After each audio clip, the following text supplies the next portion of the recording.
मैं यहाँ 5 करोड़ का फंड अनाउंस करता हूँ। देख बिंद्रा जी असेस करेंगे। This is amazing. This is life changing. This is life changing. Lalit ji बोल रहे हैं कि मैं 5 करोड़ रुपया आप में से किसी पे भी इन्वेस्ट करने को डिवाइड करके अलग अलग लोगों में तैयार हूं। अगर आपको प्रोजेक्ट बनाना है, पर्सनालिटी नहीं, तो क्या किया जाए, टेक्नोलॉजी का इस्तेमाल कैसे किया जाता है, कैसे बिल्ड किया जाता है। आज मैं आपको मिलवाने वाला हूं एक खास शख्सियत से जिनका दर्जी का काम था, टेलर का दुकान था, छोटा सा। जब ये बोलेंगे ना तो आपको मजा आएगा। सुनना चाहेंगे?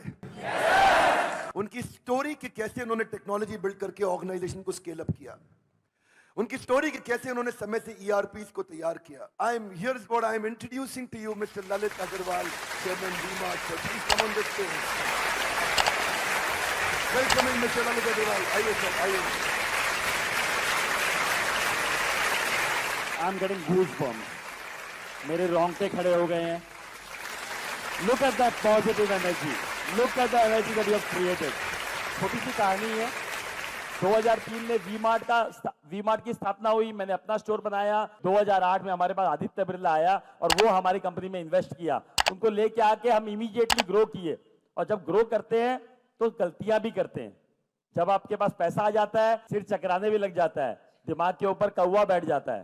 क्या बोलते हैं, दिमाग पे कौवा बैठ जाता है कि सोच हो जाती है कि हम जो कर रहे हैं वो अच्छा ही कर रहे हैं, सब सही कर रहे हैं। तो उस समय बहुत तेजी से हमने पैसे आए थे, बहुत तेजी से दुकानें खोली, लेफ्ट राइट डिसीजन लिया। बॉम्बे में जाके दुकान खोल दी, कोल्हापुर में जाके दुकान खोल दी, कोई इधर ईस्ट में जाके दुकान खोल दी। तो वो अलग अलग साइज की दुकानें खोल दी, अलग अलग तरीके का सामान उसमें रखने लग गए। तो उससे हमें 2009-10 जब लीमैन ब्रदर की क्राइसिस हुई, उस समय जब खराब समय आया, उस समय हमारी प्रॉफिटेबिलिटी टैंक कर गई। हम उतना रिटर्न जो जनरेट कर रहे थे वो जनरेट नहीं कर पाए।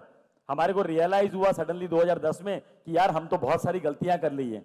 तो उस गलतियों को हमने बैठ के लिखा, हमने अपनी एक बोर्ड मीटिंग बुलाई, उस बोर्ड मीटिंग में हमने उसको चॉप डाउन किया।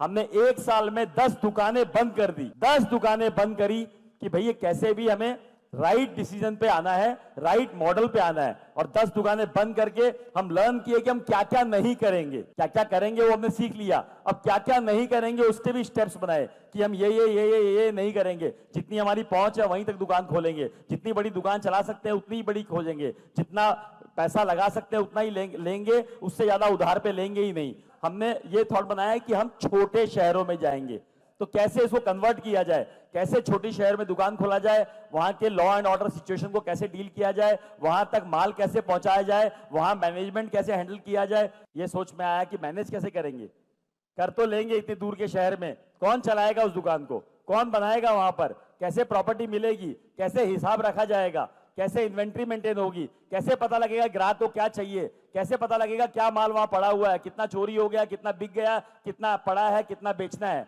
ये सारे सवाल आए। उन सारे सवालों का जवाब खोजने की कोशिश की गई कि कैसे उस जवाब का सवाल खोजा जाए। तभी एक दिमाग में आया कि नया नया ईआरपी वर्ड आया था, नया नया टेक्नोलॉजी का वर्ड आया था। और उसी समय हमने एक ईआरपी वेंडर से बात करी, उसको समझा।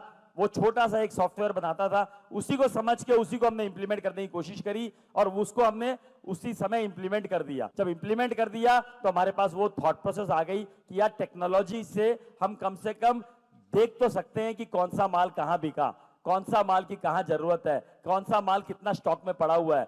उससे बहुत कुछ, शायद ईआरपी से और भी बहुत कुछ जो फायदा हुआ कि कितने वेंडर ने क्या माल दिया, उसका कितना पेमेंट हुआ, उसका माल कितना बिका, कितना हिसाब पूरा बराबर मिल गया। तो सबसे पहली शुरुआत वहां से ईआरपी से हुई और हमने छोटे शहर में पेनिट्रेट किया और छोटे शहर ने हमें इतना रिवॉर्ड किया क्योंकि इतनी बड़ी जनता है जो कि आप हर कोई चाहता है कि अच्छा दिखे, अच्छा पहने, अच्छे से रहें और अच्छे अपने बच्चे को और परिवार को देखें। तो हर कोई चाहता है, लेकिन उसको अपने पॉकेट साइज में अगर मिल जाएगा तो वो लेना चाहेगा। ऐसा कोई रॉकेट साइंस नहीं है कि हमें रॉकेट बनाना है, हमें एक सिंपल काम करना है। अगर हम ध्यान से फोकसफुल करें तो काम हो जाएगा। क्वालिटी जो है पैसे डालने से नहीं बनती है, क्वालिटी खाली केयर, मेहनत और राइट नॉलेज से बन सकती है। Standing ovation, very large round of applause for Mr. Lalit Agarwal. Thank you, sir. एक तो क्वेश्चंस ले सकता हूं सर के साथ if he allows, उनको कहीं जाना था बट हाँ जी सर। जब बात आती है वेंडर की, वेंडर कहते हैं मेरे को 5 रुपए सस्ता चाहिए, ये आदमी 5 रुपए सस्ता दे रहा है सर, उसमें हम आके फंस जाते हैं रेड ओशन में। हम नया प्रोडक्ट लॉन्च करते हैं, कल को वो नहीं बिकता तो हमारा बड़ा लॉस होके बैठ जाता है। हमें शहद बनना है, मधुमक्खी अपने आप आएगी। कोई ना कोई गैप है, कोई ना कोई चीज आपको डालनी पड़ेगी जिससे वो चीज चमक के बाहर निकले। जब जो लोग अपने आप भिनभिनाए आपके अराउंड, अपने आप बोले कि मैं कपड़ा आप ही का लूंगा, मैं माल आप ही का लूंगा, वो तो प्रोडक्ट, उसकी सर्विसेज, आपके व्यवहार, आपके आचरण, आपका तरीका में क्रिएट करना पड़ेगा और यही सब आप लर्न करके जाओगे यहाँ। Good morning sir. Sir good morning. आपने कहा कि बोला कि अपने स्टाफ को आप छोड़ो, जैसे बच्चों को आप चलना छोड़ते हो, चलने के लिए छोड़ देते हो, तो जैसे जैसे हम जब भी स्टाफ पे पूरा ट्रस्ट करते हैं ना, स्टाफ कभी ना कभी धोखा दे देता है सर। कोई बात नहीं, ऐसा भी नहीं है, कोई बात नहीं, गिरोगे, पड़ोगे, लगोगे, गाड़ी लेके निकलते हो, चलाते हो तो कभी ना कभी एक्सीडेंट होता है, कभी हल्का सा टच होता है, कभी बहुत बड़ा एक्सीडेंट होता है, तो गाड़ी चलाना बंद कर दोगे, गाड़ी में बैठना बंद कर दोगे। तो ये विश्वास के साथ ही चलना पड़ेगा कि जीवन में निकले हैं तो कुछ ना कुछ होगा, कुछ ना कुछ होगा, उस होने के सदमे से हम बैठ नहीं जाएंगे। मेरा प्रॉब्लम भी स्टाफ से रिलेटेड है। वो लोग कहीं ना कहीं हमें बीच में छोड़ देते हैं कि हम लोग अकेले पड़ जाते हैं, वो लोग अपना 7-8 बजे चले जाते हैं। मेरा मैन्युफैक्चरिंग बिजनेस है तो हमें लोडिंग भी करवानी पड़ती है और हमें सब करना पड़ेगा। 10 बजे तक शुरुआत में सारे काम करने पड़ेंगे। 100 बार टेम्पो में बैठ के डिलीवरी देके आया हूं, 100 बार। मैं यहाँ 5 करोड़ का फंड अनाउंस करता हूं।